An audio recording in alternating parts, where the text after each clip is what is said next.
Hello and welcome back to Storytime with Dog. Today's story is going to be kind of a long one. It's from this book, The Princess Treasury, Disney's Princess Treasury. And please don't sue me, Disney. Please, I'm very poor. Okay, I'm just reading the story. Okay. So anyway, this book is probably, I don't know, 20 years old or something like that. Anyway, the first story in it's kind of long, and it's Snow White and the Seven Dwarfs. I always wondered why it says dwarfs and not dwarves with the VES instead of an FS. But I don't know. That's just my crazy mind thinking too hard, I guess.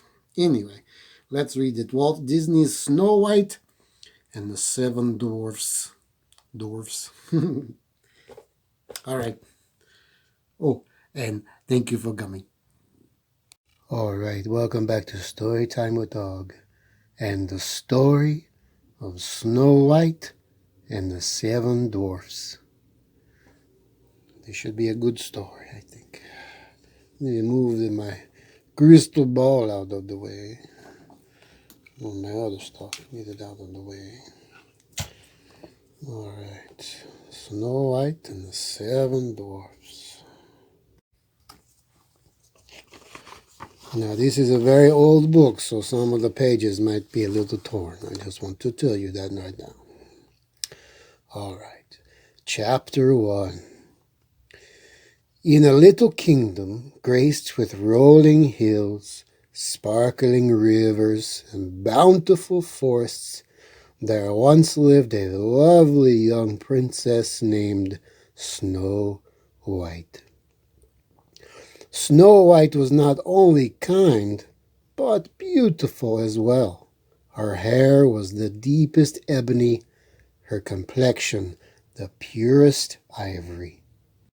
Snow White's father, the king, was dead, and so she lived in the palace with her stepmother, the queen. And although the queen was also very beautiful, her beauty was only skin deep.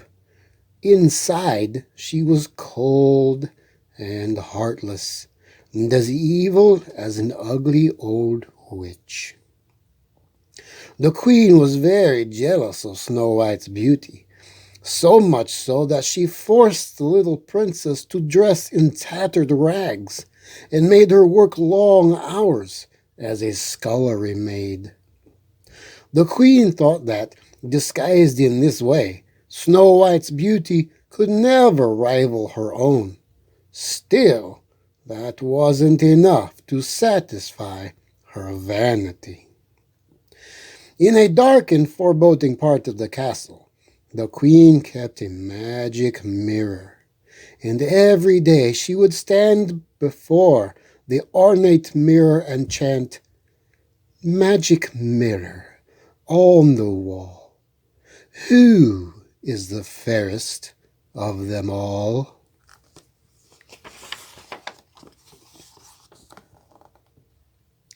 And every day the surface of the mirror would swirl like a dark whirlpool, and a grim face would appear, as if rising from the depths. "You are the fairest one of all," the face would answer. The queen would smile and nod and be content. As time went on, however, Snow White's beauty became more and more apparent, in spite of the queen's efforts to hide it. So, it was that on one bright and sunny day, when the queen asked the mirror her usual question, it replied in its deep, somber voice, "Famed is thy beauty, Majesty. But hold, a lovely maid I see. Rags cannot hide her gentle grace. Alas, she is more fair than thee." The queen stiffened in shocked surprise. Then she lowered her eyebrows and said, Alas, for her. Reveal her name. And the face in the mirror answered, lips red as a rose, hair black as ebony, skin white as snow. Snow White, the queen hissed. At the very moment the queen was consulting her magic mirror, Snow White was busy scrubbing the stone steps of the courtyard below. The work was hard, but Snow White performed the task in good spirits, and now she sang prettily as a flock of white doves fluttered around her, cooing and bobbing.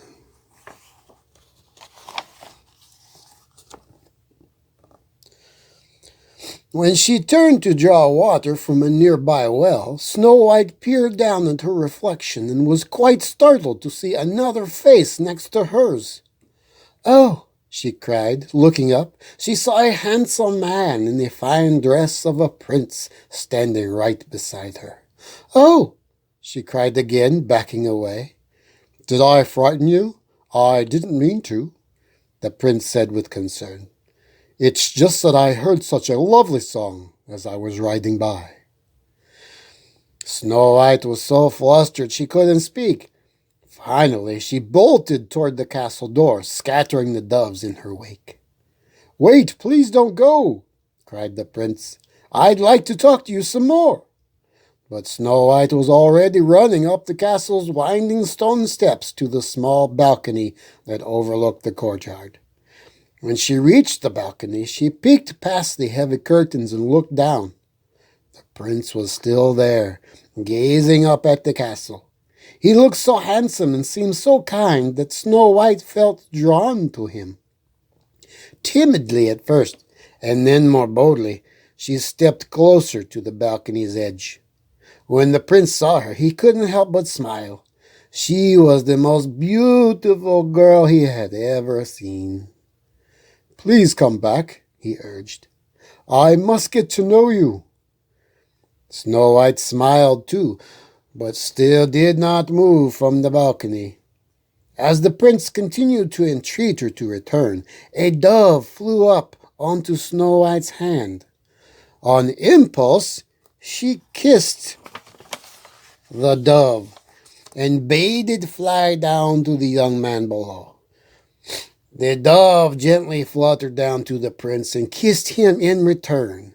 The prince blushed and cried, "I shall never forget you." And with that, Snow White withdrew into the dark castle. Unknown to either Snow White or the prince, the queen had been watching this tender scene, which filled her with even more anger and jealousy. Now the ruler nodded as if she had made up her mind to carry out an evil plan. And in fact, she had. She called her chief huntsman to her throne. When the huntsman arrived, the queen commanded him in a firm voice, "Take Snow White far into the forest. Find some secluded glade where she can pick wildflowers." "Yes, your majesty," answered the huntsman. "And there, my faithful huntsman, you will kill her." Although the huntsman was a hardened man, he gasped and stared up at his queen. "But your majesty," he cried, "the little princess." "Silence!" snapped the queen. "You know the penalty if you fail." The huntsman bowed his head. "Yes, your majesty," he said solemnly. Then the queen paused and held out an ornate red box. Its clasp was formed by a jeweled dagger piercing a golden heart. "But to make doubly sure you do not fail," the queen continued, "bring back her heart in this." The huntsman took the box and slowly nodded his head. Oh, he's sad.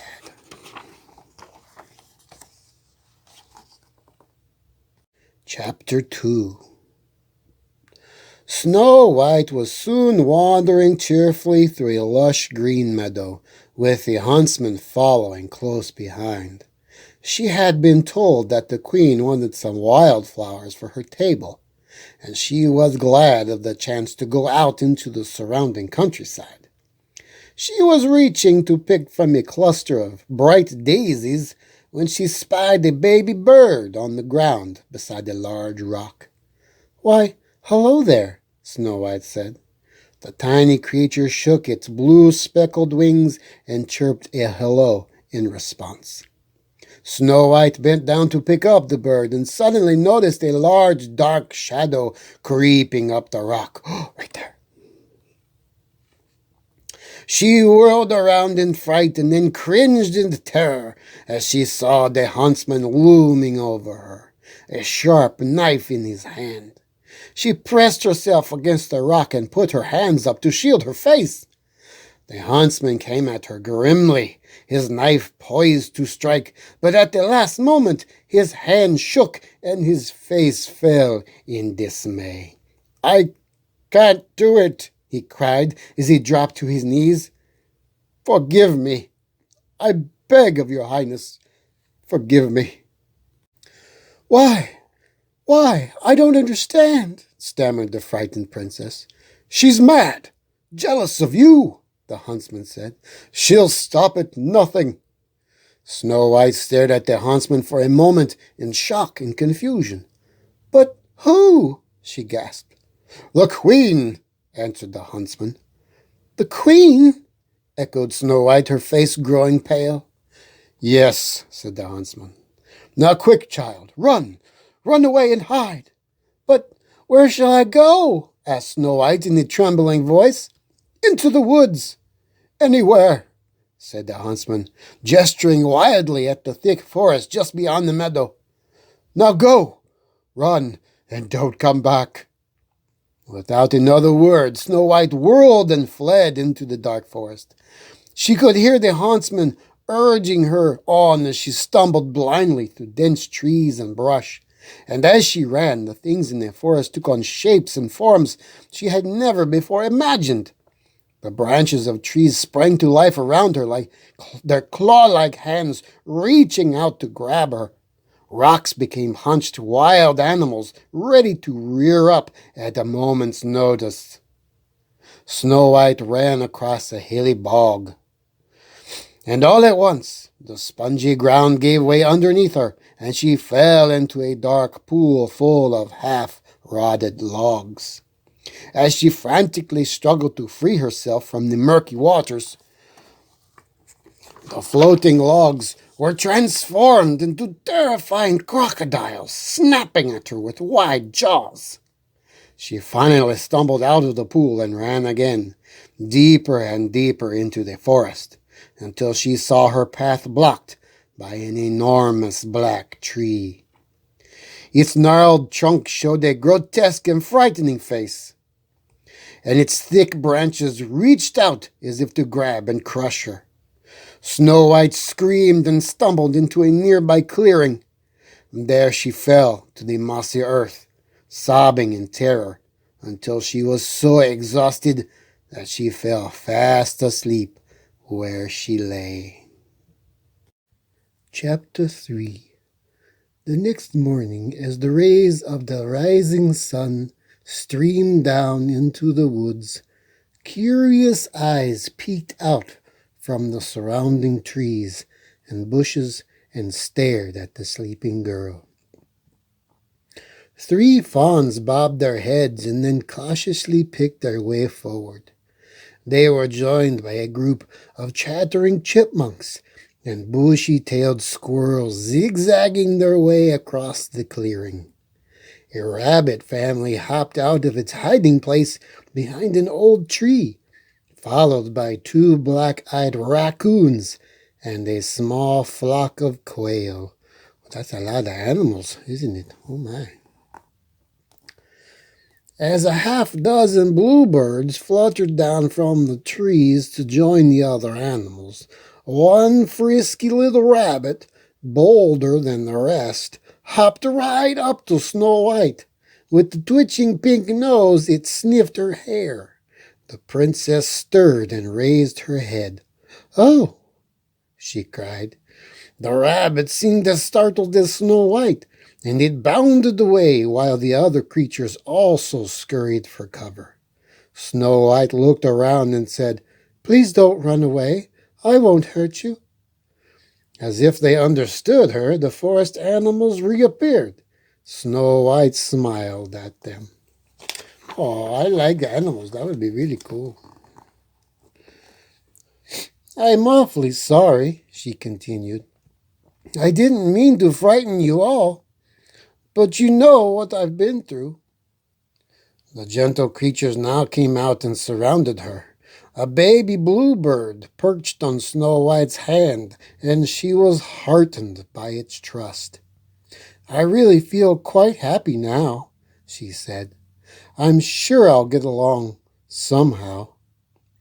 The animals all nodded in agreement. "But I do need a place to sleep," Snow White said. "Maybe you know where I can stay?" she asked the animals kindly. A group of bluebirds chirped and twittered in response. "You do?" Snow White cried as she rose to her feet. "Will you take me there?" In answer, the birds took Snow White's cape with their small beaks and urged her to follow them. Soon a small parade of animals was following Snow White and the birds as they made their way through the tangled woods. The birds led Snow White to a snug little house nestled deep in the forest. As soon as she saw the cottage, Snow White's spirits rose. It was a tiny house with white walls and a brown thatched roof. A small wooden bench stood outside as if to welcome a weary traveler. "Oh, it's adorable," Snow White murmured. "Just like a dollhouse. I like it here already," she said as she inspected the house from close up. Oh, my goodness. That's probably where the dwarfs lived. Snow White went to a window and wiped a clear circle in the grimy glass. "It's so dark inside," she said. "I don't think anyone's home." Nevertheless, she went back to the doorway, which was framed by leafy vines on either side, and politely knocked on the thick wooden door. No one answered. She turned to the animals. "I guess there's no one home," she said. She knocked again and waited, but there was no answer. Then she noticed that the door had opened a crack. With the brisk steps, she entered the tiny house and called, "Hello? May I come in?" No one answered. Snow White ventured further into the house, and when she did, she stared around in wonder. Everything was so small.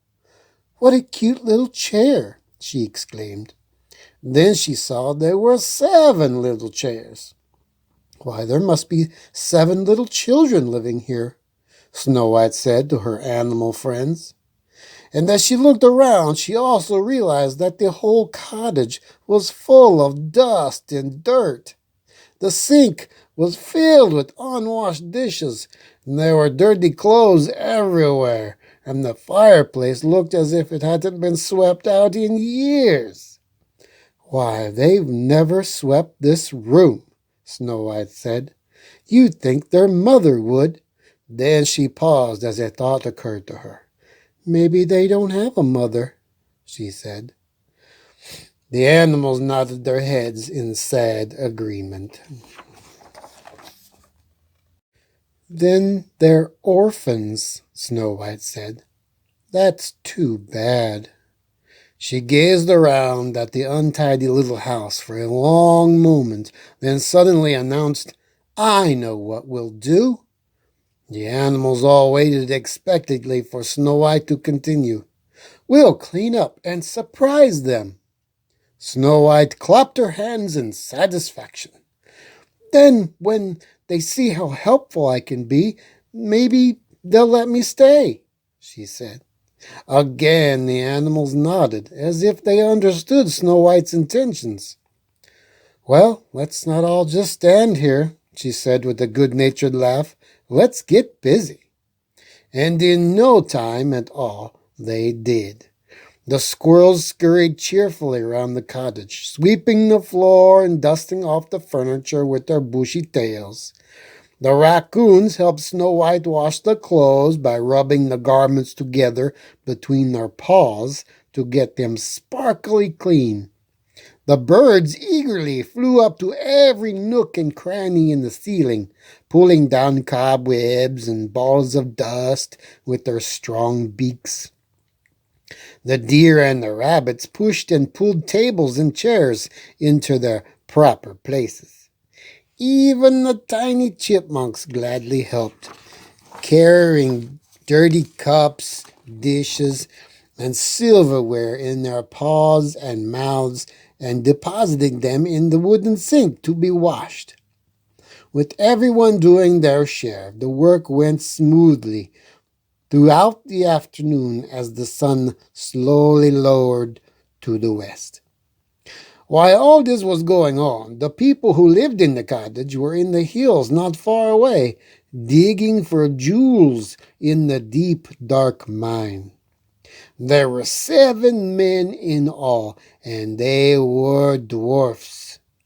And in spite of their different personalities, the dwarfs got along quite well together and worked side by side in perfect harmony.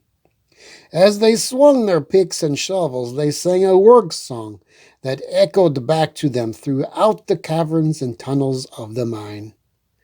Just as they started to sing another chorus, a clock in the mine struck 5. One of the dwarfs looked up and cried, "Hey ho!" The others quickly collected their tools and marched out of the mine in single file. They traveled along a well-worn path that wound through woods and over rocky hills and small ravines.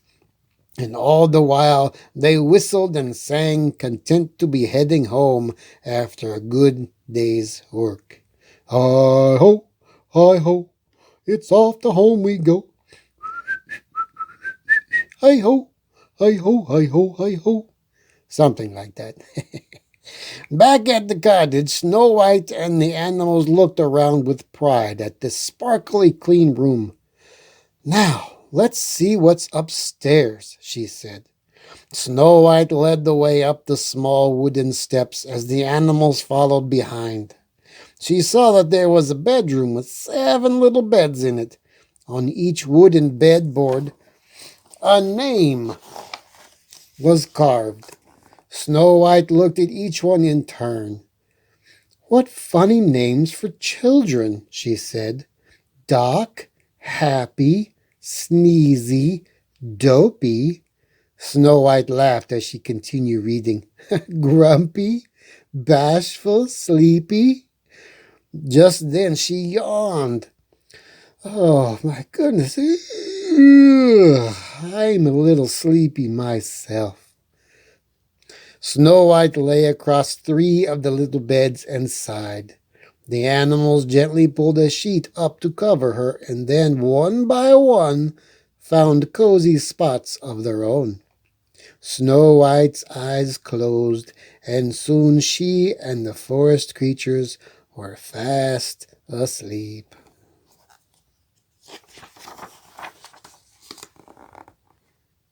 Chapter 4. As Snow White and her friends slept in the little cottage, the low sound of singing echoed through the forest. It woke the animals instantly. With tails twitching and noses quivering, they listened as the singing grew louder. It was the dwarfs making their way home from work. With startled leaps and bounds, the deer, squirrels, rabbits, and chipmunks scampered out of the house and back into the woods, leaving Snow White still sleeping peacefully on the tiny beds. As the dwarfs approached the house, Doc pointed and said, "Look, our house! The light's lit." The dwarfs immediately took cover behind a grove of thick pines. "Jiminy crickets!" they all cried at once. "Doors open, chimneys smoking," said Doc. "Something's in there." It it may be a ghost," stammered Happy. "Or a goblin," whispered Bashful. Oh, look at them. "It might be achoo! Dragon," said Sneezy, his nose tickled by the scent of the pines. The other dwarfs glared at him and motioned him to be quiet. Grumpy scowled and said, "Mark my words, there's trouble a-brewin'. Felt it comin' all day. My corns hurt." The dwarfs all looked at each other in concern. "What'll we do?" asked Sleepy. "I'm too sleepy to think." "Let's sneak up on it," Happy exclaimed. "Yes." "Huh?" Doc answered, suddenly aware of what Happy was proposing. Then he stood up straighter and addressed the others. "We'll sneak up on it. Come on, men, follow me." The dwarfs slowly and cautiously crept up to the house, one behind the other. When they got to the door, they filed in quiet as a mouse, with Dopey in the rear. They were so close to each other, they looked glued together.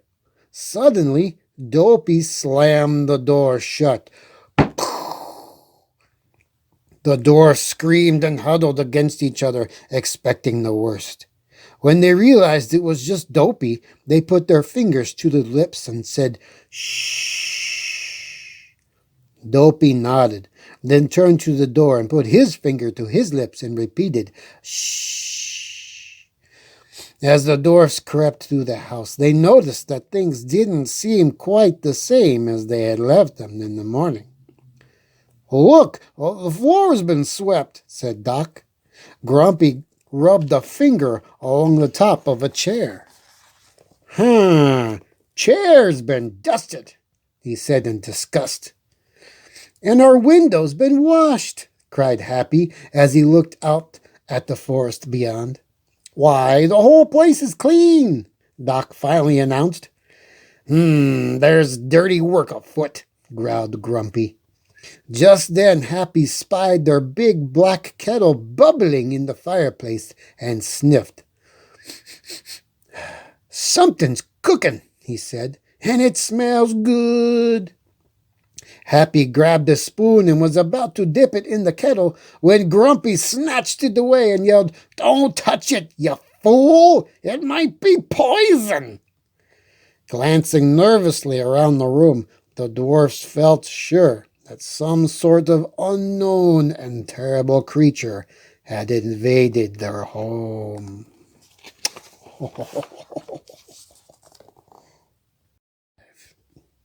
While the dwarfs were creeping about below, some birds were hiding in the rafters above, nodding and winking at each other. They knew who the unexpected visitor was. Suddenly, they tapped their beaks against the rafters, and the dwarfs huddled together fearfully. "Hear that?" whispered Grumpy. "Whatever it is, it's in this room right now." The birds couldn't help twittering to themselves in mischievous delight. Suddenly, they let out a high-pitched shriek, and the dwarfs tumbled all over themselves in panic and fright. When they finally settled down once more, Doc pointed upstairs. It's up there," he said in a low voice. "Yeah, in the bedroom," agreed Bashful. Doc nodded solemnly. "One of us got to go down and chase it up. Go up and chase it down," he said. The dwarfs all nodded in agreement. Dopey nodded eagerly, even after everyone else had stopped. Finally, he noticed that the other dwarfs were all staring in his direction. He turned to look behind him, but there was no one there. They were staring at him. They wanted him to lead the way. Dopey tried to run, but the dwarfs grabbed him. Doc handed him a candle. "Here, take it," said Doc, shaking. "Don't be nervous." The dwarfs pushed Dopey ahead of them up the stairs. "Don't be afraid," said Doc. "We're right behind you." "Yeah, right behind you," echoed the others from a good distance. Dopey took a deep gulp, climbed the darkened stairs to the bedroom, and slowly opened the door. A long, low moan emanated from the darkness, and in the flickering light of the candle, Dopey saw something moving underneath the sheets across 3 of the beds. Suddenly the candle went out, and with a yelp, Dopey burst out of the bedroom and started to pound down the dark stairs. "Yay!" "It's the creature!" the other dwarfs cried as they proceeded to fall all over each other, trying to get out of the way. They yelled and screamed and ran out of the cottage, slamming the door behind them. Once outside the house, they hid behind the pine trees and waited. Meanwhile, Dopey thought the creature was right behind him, and in his frantic haste to escape, he crashed into a cupboard, causing pots and pans to come tumbling out. One large soup pot fell over his head, and as he blindly stumbled about, he jammed one foot into another, smaller pot. Dizzyingly turning this way and that, he finally groped his way out of the cottage and headed toward the other dwarfs. "Here it comes!" yelled Happy as he saw the strange figure with the metal head clanking and clumping towards them. "Now's our only chance, men," said Doc. "We mustn't be scared. The dwarfs bravely jumped on the creature as it passed by them. "Tie it up!" yelled Grumpy. "Yeah, don't let it get away!" cried Doc.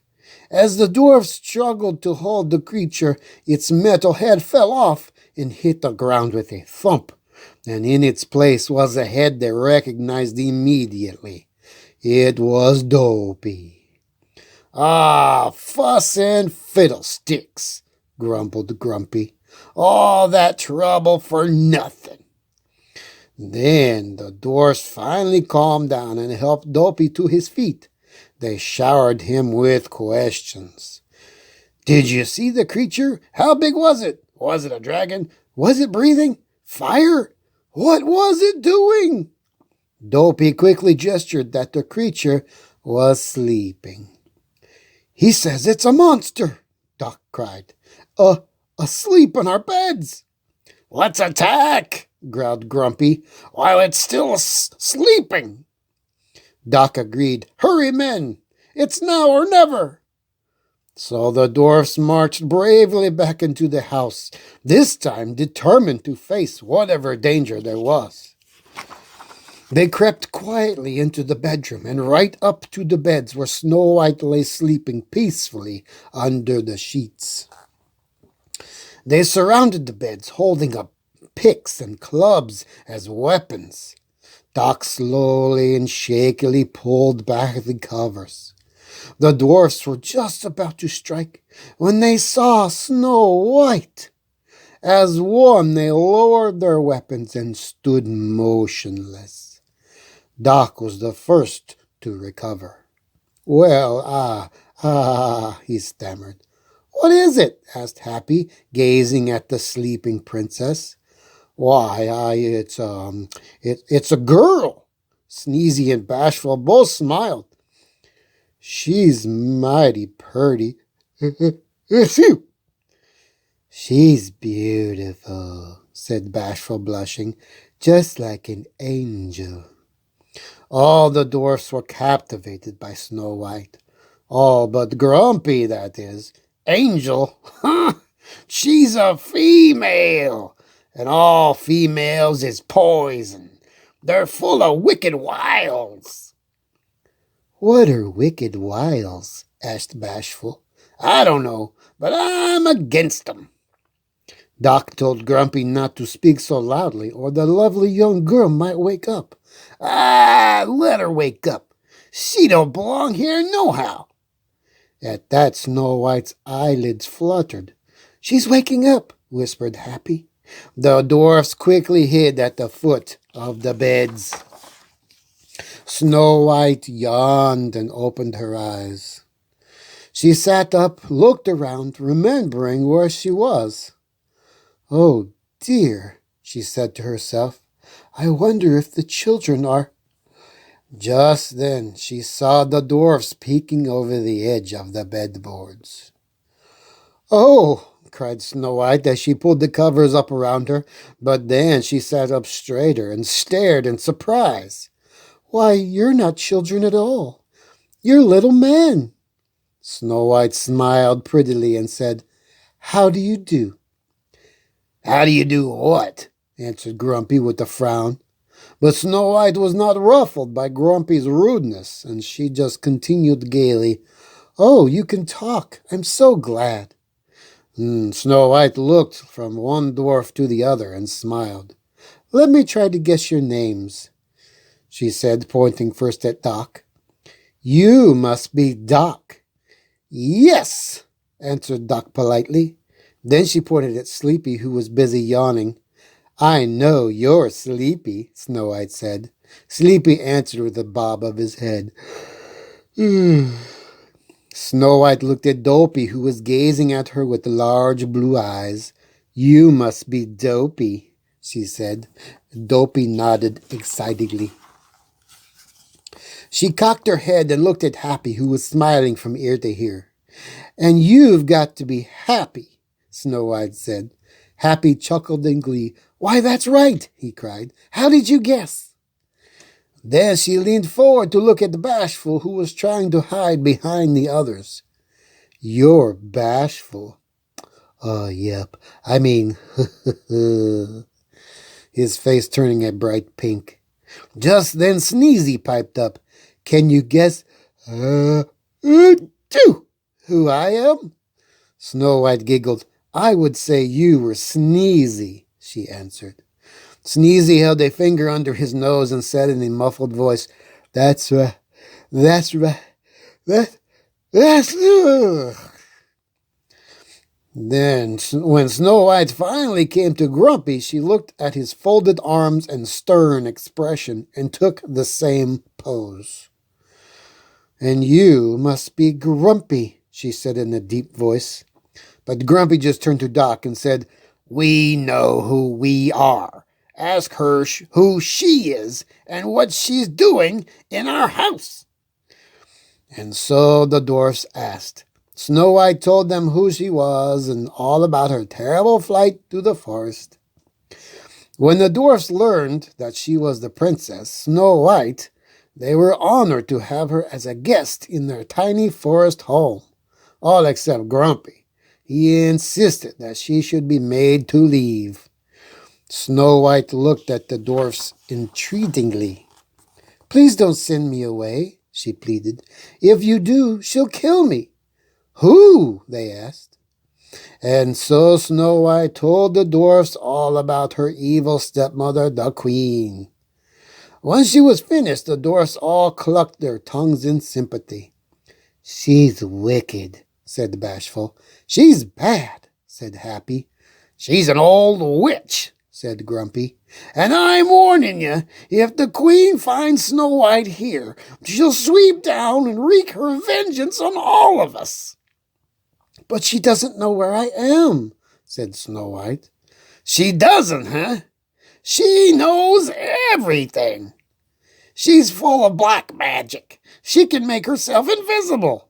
Why, she might even be in this room right now."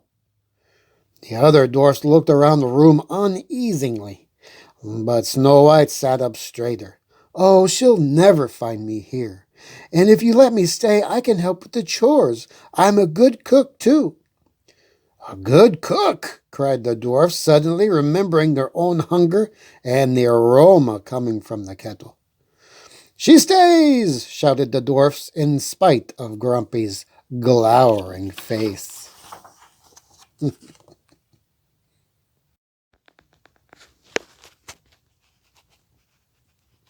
Hello. I hope you're enjoying the story. I am. It's a very good story. Okay, well, let's keep reading it. Okay. Bye. 6. Snow White went downstairs, followed by 7 hungry dwarfs. She went over to the kettle, dipped a spoon in, and tasted the contents. The dwarfs sniffed the air. "It's soup! Hooray!" they cried as they made a rush for the dining table. Snow White put up her hand. "Just a minute," she said. "Supper's not quite ready. You'll just have time to wash." "Wash," said Doc. "Wash," said Bashful. "Wash!" yelped Happy. Grumpy threw down the spoon he had just picked up. "Ha! I knowed there'd be a catch to it," he said. "Why wash?" said Bashful. "We ain't going nowhere." "Yeah," Doc chimed in. "And 'tain't New Year's or anything." Snow White put her hands on her hips and raised her eyebrows. She looked at the dwarfs. "Oh, perhaps you have washed already," she said with a knowing smile. "Recently?" Doc nodded and said, "Yes, that's right. Perhaps we have." "When?" asked Snow White. Like you said, recently," answered Doc. The other dwarfs murmured happily in agreement. "Oh," said Snow White with a suspicious look. "Recently. Then let me see your hands," she said in a firm voice. The dwarfs lined up and one by one hesitantly showed Snow White their hands. Each pair was dirtier than the last. "Oh, how shocking," said Snow White. "Worse than I thought." She shook her head slowly from side to side. "I don't think that will do," she said to the shame-faced men. Then she pointed at the door. "March straight outside and wash, or you'll not get a bite to eat," she said with conviction. The dwarfs turned and slowly walked out of the house, moaning and groaning to themselves, all except Grumpy. He stood with his arms folded and a sour expression on his face. "Well, what about you?" asked Snow White. "Aren't you going to wash?" Instead of answering, Grumpy just sulked. "What's the matter?" said Snow White teasingly. "Cat got your tongue?" At that, Grumpy stuck out his tongue and headed out of the house in a huff. The other dwarfs were gathered around the big wooden tub in the yard. "Courage, men, courage," Doc urged. "But the water's wet," moaned Happy. "Cold, too, achoo," complained Sneezy. "We ain't gotta really do it, are we?" "Well, said Doc, struggling for a good reason. "It'll please the princess." Happy beamed at that. "Okay, then," he said, looking at the water doubtfully. "I'll take a chance for her." "Me too," agreed the rest all together. Grumpy sat on the barrel close by, listening to the others. "You see," he said, "her wiles are beginning to work." Then he pointed at the dwarfs and lectured. "I'm a warning you. You give 'em an inch, and they'll walk all over you." Doc looked sternly at Grumpy and told the other dwarfs not to listen to him. And with that, the men bravely started to scrub their faces, wash their hands, brush their teeth, and comb their hair. When they were through, they looked at each other in awe. They hardly recognized themselves. "Ha!" cried Grumpy, still sitting on the barrel. "Bunch of old nanny goats. You make me sick. Next thing you know, she'll be tying your beards up in pink ribbons and smelling you up with that stuff called perfumey. Ha! What a fine bunch of water lilies."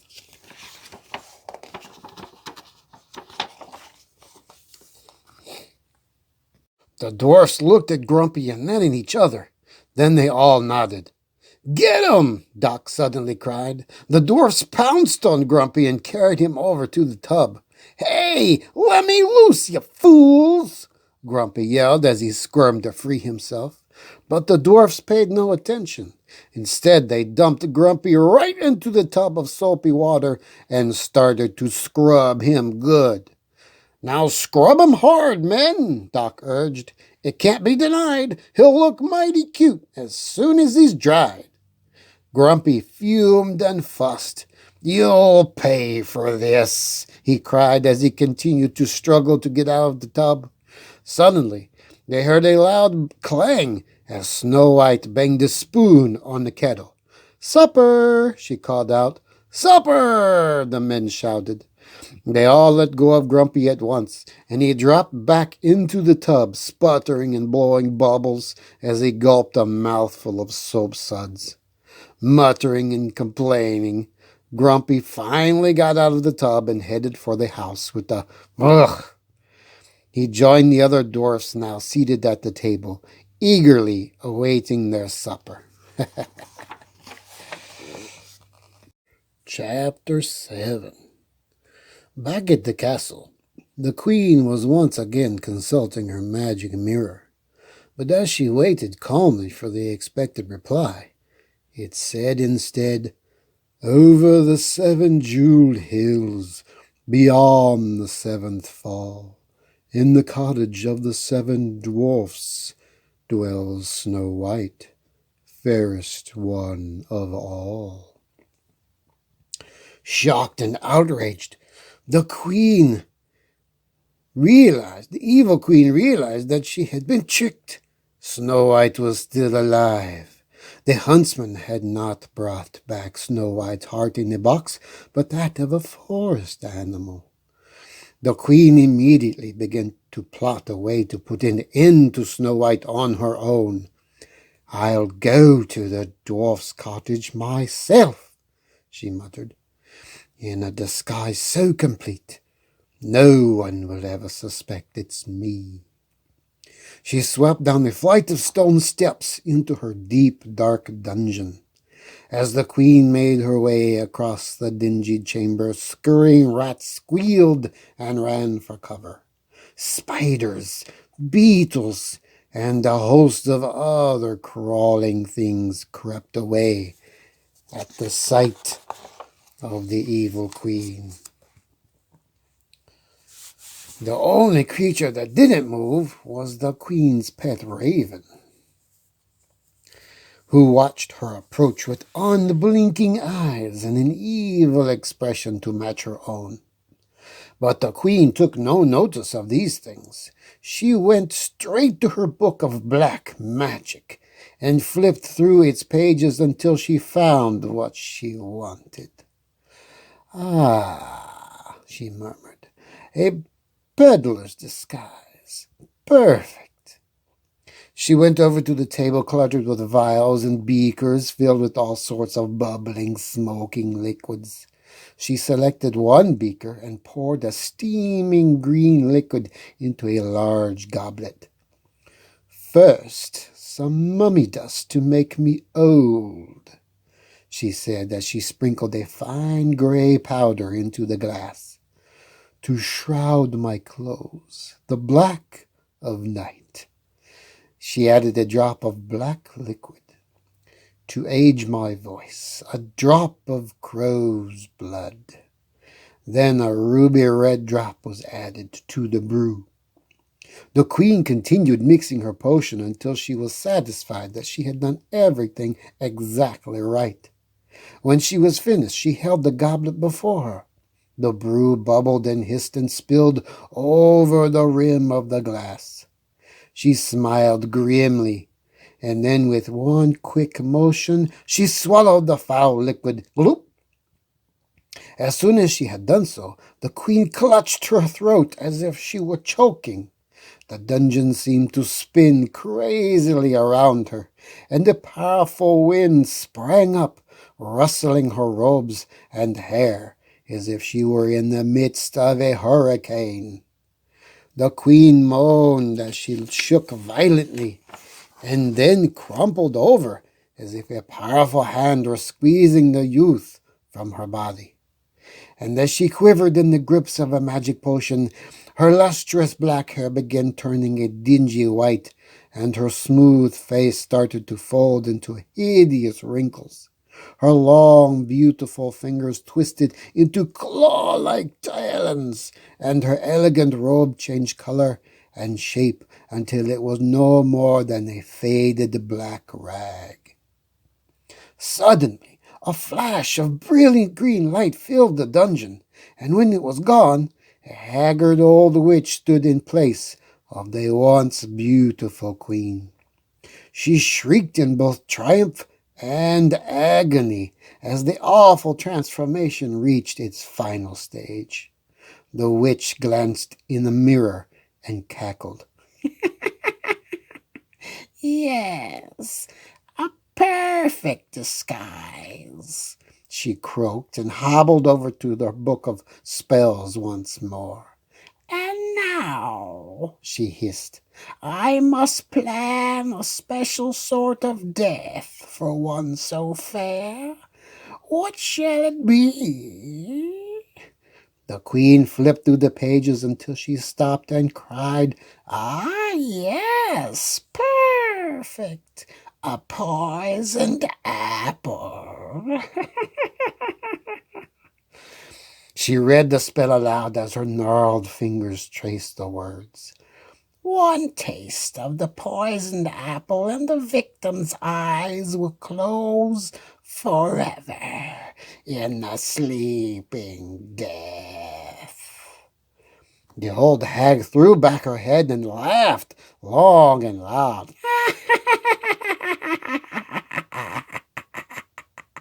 The sound echoing throughout the dark, deep dungeon like the shrieks of 100 black crows. Oh, my goodness. Hello? I just wanted to make sure you're okay. That last chapter was kind of scary. But don't worry, it's just a story, okay? Don't be scared, okay? And there's probably much better things coming up, happier things. Maybe we'll see some more of the dwarfs. That would be cool. All right, I just wanted to make sure you're okay. Chapter 8. As darkness settled over the forest, music rang out from inside the dwarf's cottage while they entertained their new guest. Doc played the bass. Happy, Dopey, and Sneezy yodeled and danced. Sleepy played the horn, lazily keeping time with his foot, and Bashful played the accordion and sang. Even Grumpy grudgingly joined in. He played the organ and yodeled in a low, growling voice. Snow White danced and sang along with them all. When the song was over, Snow White sank into a chair and sighed contentedly. "That was fun," she said, her face flushed with color. "You were all so marvelous." "Now you do something," said Happy. "Well, what shall I do?" asked Snow White. "Tell us a story," piped up Sleepy. All the dwarfs nodded in agreement. "Yes, tell us a story," they cried. "A true story," added Happy. "A love story," said Bashful with a blush. Snow White looked at their eager faces and gathered them around her. "Well, once there was a princess." "Was the princess you?" Doc interrupted. Snow White nodded gently as she continued. "And she fell in love with a prince." "Was it hard to do?" asked Sneezy. Snow White shook her head and laughed. "It wasn't hard at all. It was very easy. Anyone could see that the prince was as good as he was charming." Then Snow White looked away for a moment and sighed. I knew he was the only one for me.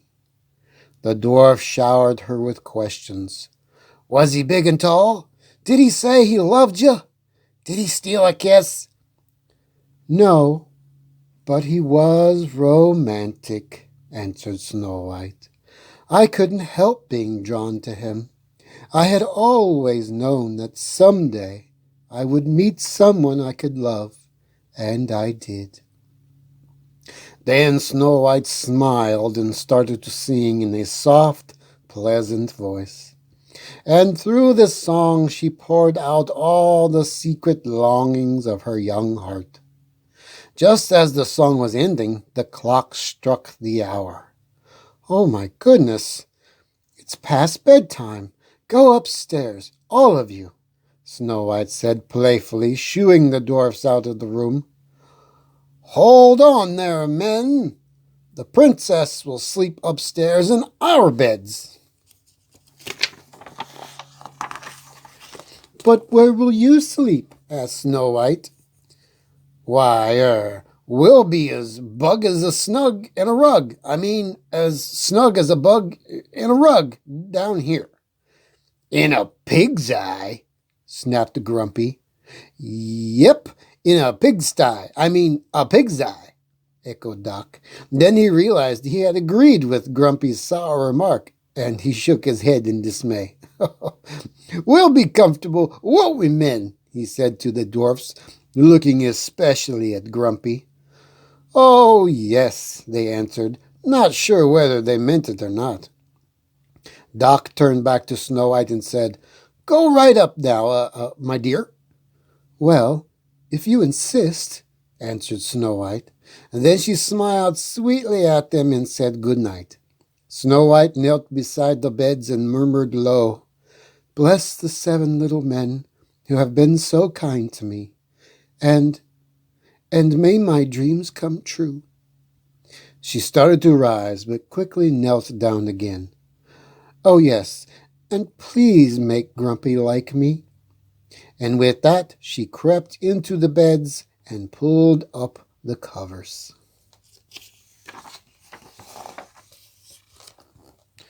Chapter 9. Soon the whole house was still, with only the snoring of the 7 dwarfs downstairs to break the silence. Outside the forest, too, was quiet, its creatures having settled down for the night. But there was someone who was wide awake and busily concocting a deadly present. The evil queen. The old hag held a large apple on a string over a steaming cauldron. Dip the apple in the brew, the queen witch intoned. Let the sleeping death seep through. The apple disappeared into the bubbling liquid, and when the witch pulled it out again a few seconds later, the brew dripped down the apple's sides, leaving the shape of a skull on its skin. Ah, on the skin, the symbol of what lies within. Now turn red to tempt Snow White, to make her hunger for a bite. At that, the apple turned a beautifully ruby red. The witch held the apple in her hand and thrust it at the pet raven. Have a bite, she murmured wickedly. The bird shuddered and backed away from the poisoned treat. The witch laughed in a mischievous glee. It's not for you anyway, she cried in a raspy voice. It's for Snow White. When she breaks the tender peel to taste the apple in my hand, her breath will still, her blood congeal. Then I'll be the fairest in the land. Then the witch paused and frowned. Wait, she said to the raven. There may be an antidote. Nothing must be overlooked. She scurried over to a book of spells and flipped through it once again. Suddenly, her bony finger stopped at one of the pages. "Ah, I was right. Here it is," she said. The witch started to read. "The victim of the sleeping death can be revived only by love's first kiss." "Love's first kiss," she hissed. "Bah! No fear of that. The dwarfs will think she's dead, and they'll bury her alive." "Buried alive!" she screeched over and over as she grabbed a basket full of other apples and gently placed the poisoned one among them. "Buried alive! Buried alive!" With the basket of apples under one arm, the witch left the dungeon and descended the stone steps leading to the river that steamed beneath the castle. She got into a small boat and started to row away into the night. A pale moon hung overhead, and shadows fell over her craggy features, making her face look like a ghastly white skull. Oh my goodness, so scary. Chapter 10. The next morning, Snow White rose to see a bright yellow sun and blue sky peeking through the branches of the trees overhead. She had just enough time to give the men a hearty breakfast before they went off to work in the mine. As the dwarfs were leaving, Doc said, "Now, don't forget, my dear, the old queen's a a sly one." He wagged a finger at the princess. "She's full of witchcraft, so beware of strangers." "Don't worry, I'll be all right." One by one, she kissed the dwarfs on the forehead and said goodbye. And one by one, they warned her to be alert. Grumpy was the last to leave, and just before he joined the others, he cleared his throat and said, "Now I'm warning you. Don't let nobody or nothing in the house." Snow White looked down at him and smiled. "Oh, Grumpy, you do like me after all." And with that, she bent down and planted a kiss on his forehead. "Hey, stop that mushy stuff," scowled Grumpy as he broke away from Snow White's hug and stomped off. But after a few steps, he turned around and gazed at Snow White with an adoring expression. Snow White blew him a kiss. Grumpy held his smile for a few seconds more. Then he suddenly realized what he was doing. He immediately scowled again and hurried off to join the others. Not far from the cottage, the wicked witch was making her way through the forest. "The little man will be off," she cackled to herself, "and she'll be alone with a harmless old peddler woman." She laughed long and loud, and two vultures in a nearby tree flapped away in alarm. But she quickly grew silent as she saw the cottage of the 7 dwarfs come into view.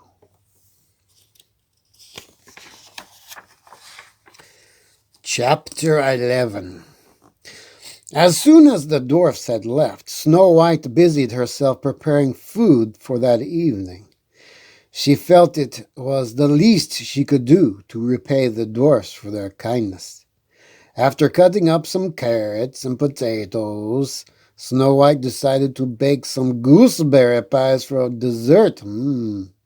She was near the window and just putting the finishing touches on one of them when a dark shadow passed over her cutting board. Snow White looked up in surprise and saw an old woman peering into the house from the window. "All alone, my pet?" asked the old woman. Why, yes, I am, but," answered Snow White, a little frightened of the strange woman. "The little men are not here?" cut in the old woman. No, they're not, said Snow White. The old woman smiled. Making pies? Yes, gooseberry pies, answered Snow White, more at ease. After all, this was a harmless peddler woman. The old woman smiled toothlessly. Oh, we know who that is. Yes, we do.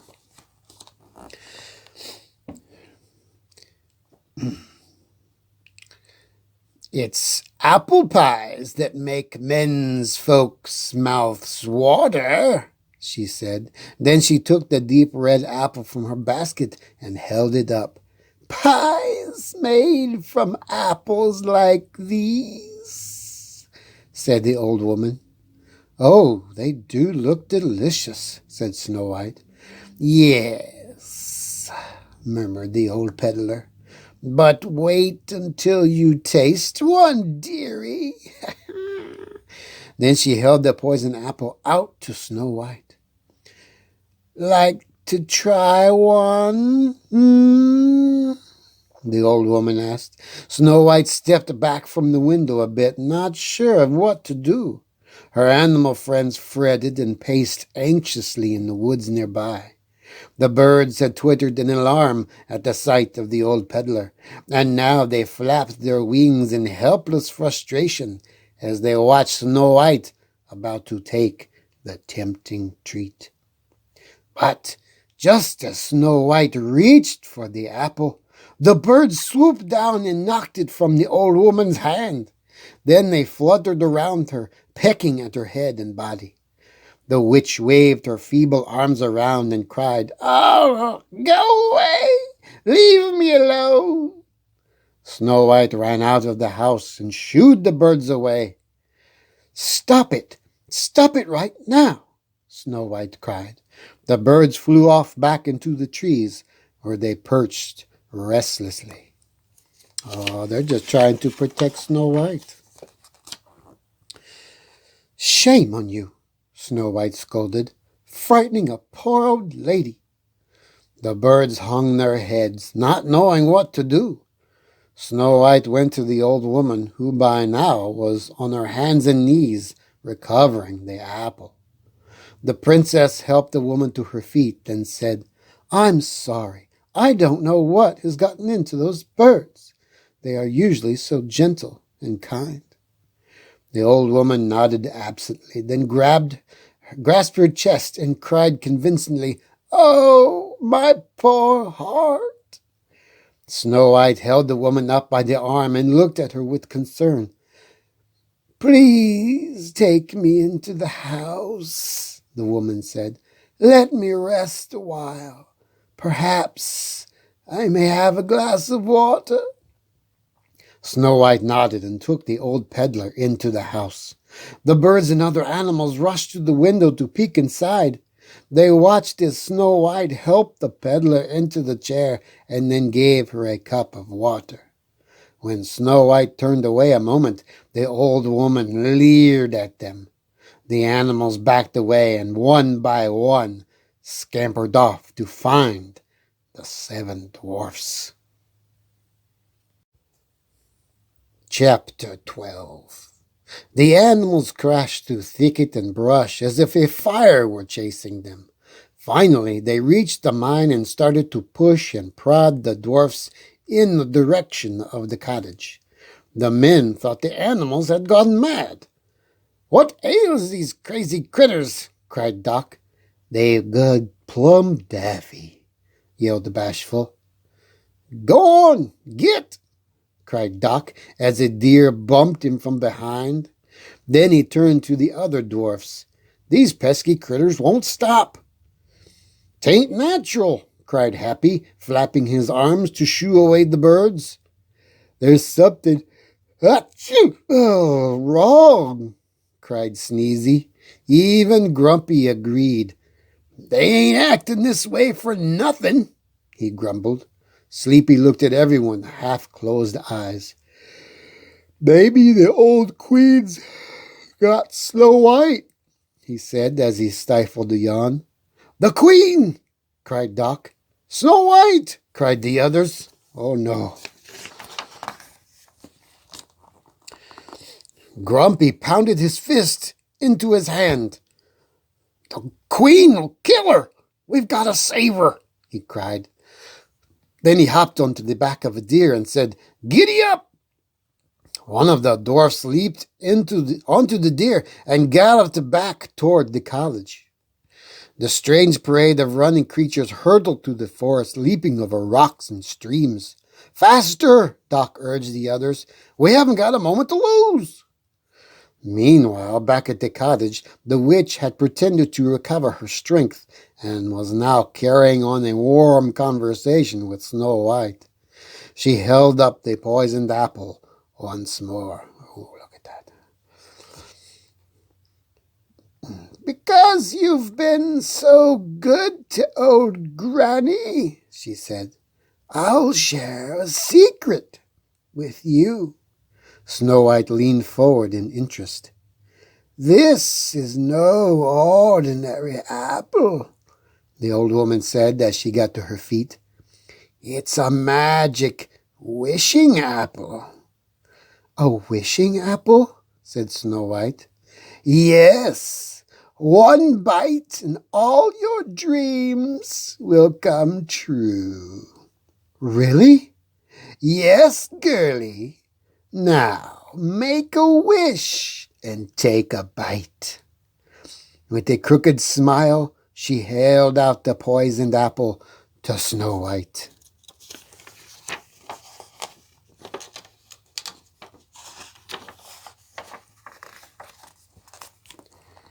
Chapter 13. The dwarfs raced on through the forest, hoping to reach home and find Snow White safe, but time was running out. There must be something your little heart desires, murmured the woman, still holding the apple in her hand. Perhaps there is someone you love? Well, there is someone, answered Snow White slowly. I thought so, answered the woman. Old Granny knows a young girl's heart. The old woman handed the apple to Snow White and patted her hand. Now, take the apple, dearie, and make a wish. Snow White gazed at the apple and said, I wish. That's it. Go on. Go on. That I will meet my prince again, and together we will travel to his kingdom, Snow White said more boldly. Fine. Now take a bite. Hurry. Don't let the wish grow cold. Snow White held the ruby red apple up and took a bite. As soon as she had done so, she tottered on her feet. Oh, I feel so strange, she cried. The old woman rubbed her hands in satisfaction as she intoned, Her breath was still. Oh, cried Snow White as she put her hand to her forehead. Her blood congeal, hissed the old woman. Oh, moaned Snow White one final time before she sank to the ground and lay as still as death. The apple fell out of her hand and rolled away. The old woman dropped all pretense now and threw back her head and howled. It is done! Now I'll be fairest in the land. The witch turned and hurried out of the cottage and into the woods. A sudden crack of lightning ripped across the sky, followed by a torrent of rain. It was as if the heavens themselves were angry at the witch for her wicked deed. But the old hag wasn't afraid. She had finally gotten rid of Snow White and could feel only joy at her achievement. She cackled low in her throat as she bobbled through the woods, anxious to return to her castle and her former self. She started to climb toward a small cliff when she saw the 7 dwarfs coming straight at her. "There she goes! After her!" said Grumpy. The dwarfs chased the witch as she scrambled up the rocky hill. The old woman cried out in frustration as she saw the dwarfs in close pursuit. Now frightened and desperate, she climbed farther out onto a long slab of rock overhanging a deep ravine. The wind and rain lashed at her face and clothing. The witch looked wildly around her as she realized she was cornered. "Oh, I'm trapped. What will I do? The meddling little fools!" Then she picked up a broken tree limb from the ground and, using it as a lever, she started to pry loose a huge boulder that was perched on the slab. Her magic now gave her the strength of 10 men, and the boulder started to teeter back and forth. "I'll fix you! I'll fix you!" she cried out at the dwarfs. "I'll crush your bones!" "Look out!" cried Grumpy. "She's going to roll that boulder right over us." The witch laughed triumphantly as the boulder started to come loose, but just as it was about to roll down onto the dwarfs, a bolt of lightning struck the outcropping rock. In an instant it shattered and fell away, carrying the witch and the boulder with it. The witch gave out a long, horrifying shriek as she fell all the way to the jagged rocks below. One by one, the dwarfs approached the edge of the broken slab and looked down. They couldn't see the witch, but when they saw 2 vultures swoop down with greedy eyes, they knew she was gone forever. When they finally reached their cottage, they found Snow White laying motionless on the floor. She's dead," cried Sleepy. The others nodded sadly. The queen had won after all. Chapter 14.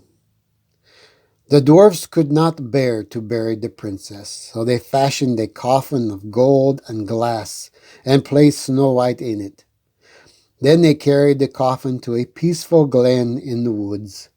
Every day the dwarfs kept vigil at the coffin and placed flowers around it. One day, the following spring, the dwarfs were keeping their usual vigil. They had opened the glass top and placed a bouquet of flowers in Snow White's hands. Then they knelt before the coffin and bowed their heads. They were surprised to see a handsome prince ride into the clearing on a white horse. He was the very same young man who had first met Snow White at the well. He had heard of the beautiful maiden who slept in the glass coffin, and was curious to see if it was the same princess he had once met. As he approached the coffin, the prince realized that it was the same girl. Sadly, he knelt by the coffin and bowed his head. Then he bent over the still form and gave Snow White one farewell kiss. And when he did, he saw to his surprise and joy that Snow White's eyes fluttered open.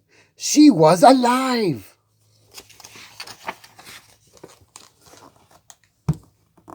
Snow White slowly sat up and smiled.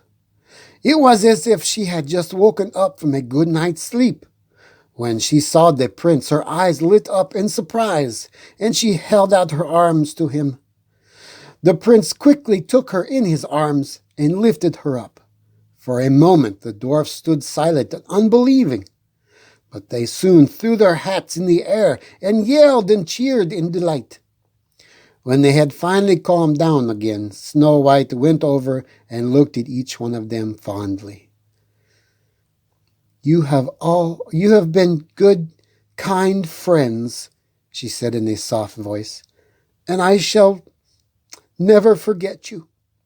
One by one the dwarfs stood by while Snow White kissed each of them on the forehead. "Goodbye, princess," they called as the prince lifted Snow White onto his horse. "Goodbye," she called back. Then the prince took the reins of his steed and slowly led it away. "Goodbye," Snow White called out once more, as she and the prince slowly disappeared from view. When Snow White and the prince had gone, the dwarfs looked at each other and smiled.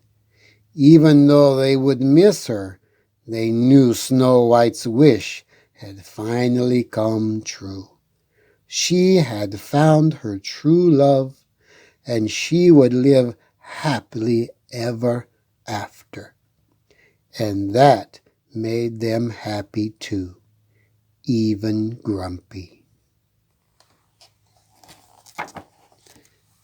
The end. I really hope you enjoyed Snow White and the Seven Dwarfs. And I look forward to reading you another longer story next time. I believe it's Sleeping Beauty. All right, thank you for coming to Storytime with Dog. And I am very sorry if I scared any of you littles with the parts with the witch, because she's a pretty scary, I think. Pretty scary witch. All right. I'll see you next time on Storytime with Dog. Bye-bye.